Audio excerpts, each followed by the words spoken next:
अपना ध्यान सम्मुख विराजमान श्री श्री 108 श्री परमहंस महान विभूतियों की ओर लगाते हुए और अपनी मुखरसना को पवित्र करने हेतु एक बार ऊंची और मीठे स्वर में बोलिए जयकारा बोल मेरे श्री गुरु महाराज की जय। बोलो साचे दरबार की जय। बोलो श्री सतगुरुदेव भगवान की जय।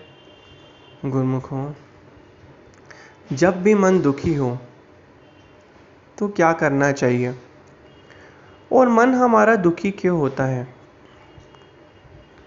मन हमारा इसलिए दुखी होता है क्योंकि हम होश में कोई कार्य नहीं करते। गुरुमुखों, जो व्यक्ति होश में होता है उसे पता है कि क्या करना है, किस चीज़ को कैसे करना है, और जो व्यक्ति बेहोश होता है उसे सही और गलत का नहीं पता चलता, वह करता जाता है। जिस तरीके से एक व्यक्ति शराब पीने से पहले तो उसे पता है कि किस तरीके से क्या बात करनी है, लेकिन शराब पीने के बाद उसे होश ही नहीं होता कि वह क्या बातें कर रहा है, और जो वह बातें कर रहा है क्या क्या वो बोल रहा है, लेकिन उसे अपनी उन बातों का आभास अगले दिन जब सुबह उठता है तब होता है।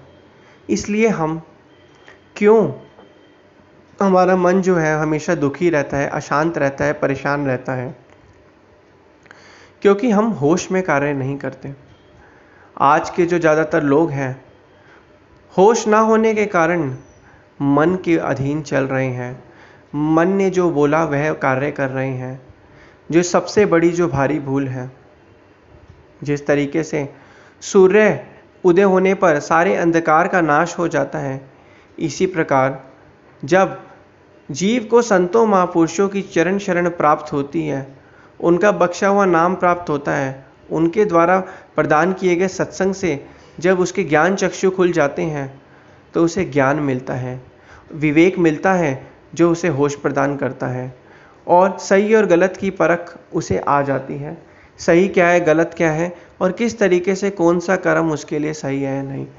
तो ये मन जो दुखी होने का कारण यही है कि जीव जो है ऐसे कर्म करता है जो होश में ना होकर बेहोशी वाले कार्य होते हैं, कर्म होते हैं।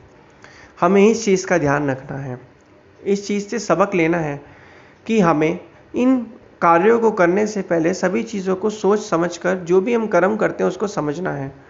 जिस तरीके से एक बारी एक किसान जो है अपनी जो ज़मीन है उसमें सेब उगाता है, उगाने के बाद फिर भगवान से प्रार्थना करते हैं, भगवान मुझे आम दे दीजिए। अब जो बीज उगाएगा वो तो फल मिलेगा ही मिलेगा। अब सेब उगाने के बाद कहता है कि मुझे आम दे दो, तो जैसा फल वो डालेगा, बीज डालेगा, वैसा ही उसको जो है फल मिलेगा। इसी प्रकार इस जीव के मन के अंदर भी बहुत ही गहरे और 84 लाख योनियों से जैसे जैसे जीव भटकता आया है, बहुत ही बीज डले हुए हैं। इन बीजों को किस तरीके से हटाया जाए, साफ किया जाए, इन जो ये नकारात्मक रूपी बीज हैं इनको क्या किया जाए, किस तरीके से हमें इन्हें साफ किया जाए, यह तो सिर्फ वक़्त के संतों महापुरुषों की चरण शरण में आकर उनके द्वारा जो बख्शा गया नाम है उसको जपने से ही इन बीजों को, जो कि नकारात्मक बीज है, हटाया जा सकता है। ध्यान से अनुभव किया जाए कि जो भी हम कार्य और करते हैं उसमें अगर हमें होश नहीं है तो वो बेहोशी वाला ही कार्य माना जाएगा। कहते हैं ना, जवानी में तो होश सबके पास, जोश सबके पास होता है, लेकिन होश किसी के पास नहीं होता। और बुढ़ापे में होश तो सबके पास होता है, लेकिन जोश किसी के पास नहीं होता। जवानी में तो सब जोश जोश में कार्य कर देते, लेकिन वो कार्य करने के बाद पछताते हैं कि हमने क्या कर दिया, क्योंकि उन्हें होश ही नहीं होता।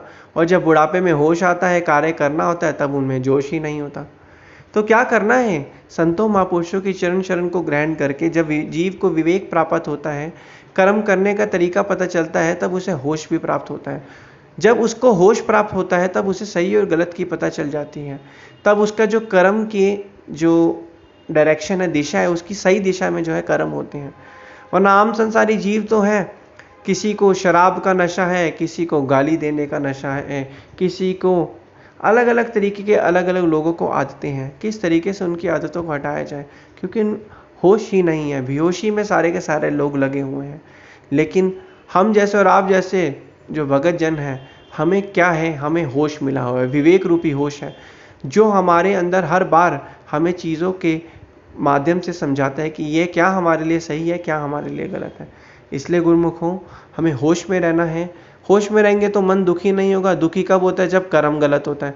जब होश में रहेंगे तो कर्म भी सही होगा, कर्म सही होगा तो जीव भी हमेशा सुखी रहेगा। तो इसलिए 5वें नियम की पालना करनी है, भजन बंदगी में ध्यान लगाना है, श्री सद्गुरुदेव महाराज जी की आज्ञा और मौज में चलना है और होश में अपने जीवन को व्यतीत करना है, जिससे हमारे कर्म भी हमेशा अच्छे हों। बोलो जयकारा बोल मेरे श्री गुरु महाराज की जय। बोलो श्री सद्गुरुदेव भगवान की जय।